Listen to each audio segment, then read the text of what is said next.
The forgotten asylum in the quiet outskirts of the small town of Ravenwood stands an imposing structure known as Blackthorn Asylum.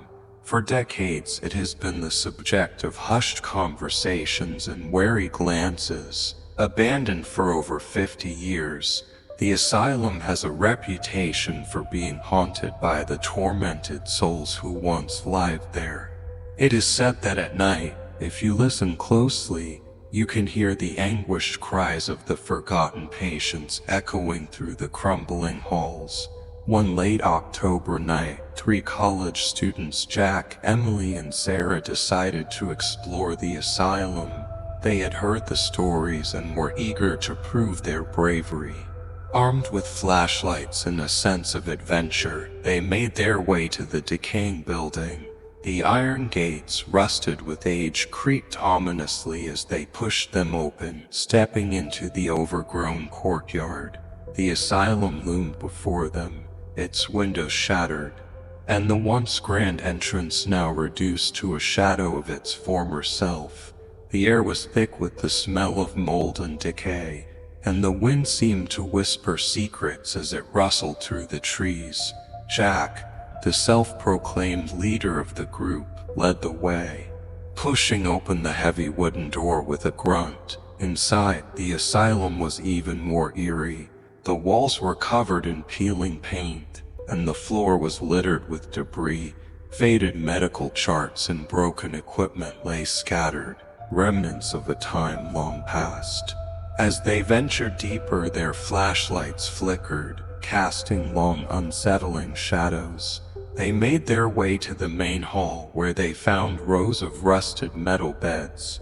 The silence was oppressive, broken only by the occasional drip of water from the leaky roof.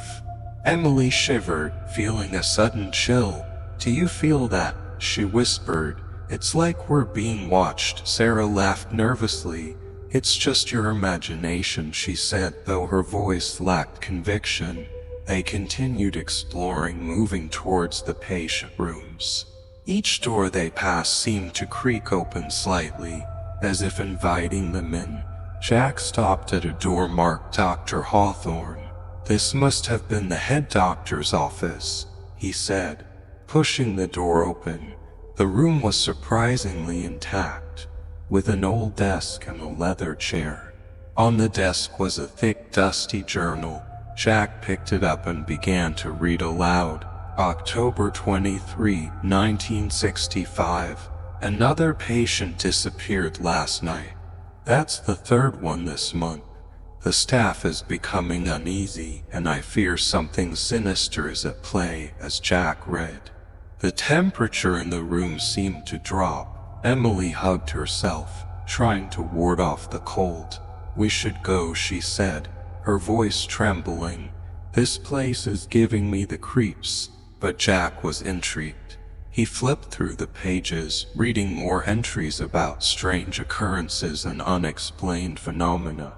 "This is amazing," he said. "We have to find out what happened here." Suddenly a loud bang echoed through the hall. The 3 friends jumped, their flashlights darting around to find the source of the noise. "What was that?" Sarah asked, her eyes wide with fear. "I don't know," Jack said, his bravado faltering. "Let's check it out."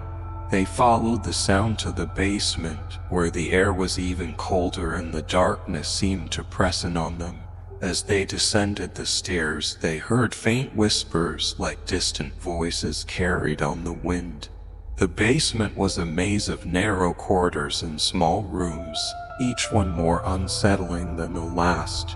In one of the rooms, they found old restraints and medical equipment, stained with rust and something darker. The whispers grew louder, more insistent. "We need to leave now," Emily said, her voice barely more than a whisper. Jack nodded, but before they could move, the door slammed shut, trapping them inside. The flashlights flickered and died, plunging them into darkness. Panic set in as they fumbled for the door, but it wouldn't budge. The whispers turned into screams, filling the room with a cacophony of anguish and terror. In the pitch black, They felt a cold presence, something unseen brushing against them. Emily screamed as she felt icy fingers wrap around her wrist. "Help me," she cried. But her voice was drowned out by the ghostly wails. Suddenly the door burst open and they stumbled out into the hallway, gasping for breath. They didn't stop running until they were out of the asylum and back in the safety of their car. As they drove away, the asylum stood silent and foreboding, a dark silhouette against the night sky. They never spoke of that night again, but the memory haunted them. The whispers of Blackthorn Asylum had found new victims, and the legend continued to grow. To this day, the people of Ravenwood avoid the old asylum, for they know that some secrets are better left forgotten, and some places are haunted by more than just memories.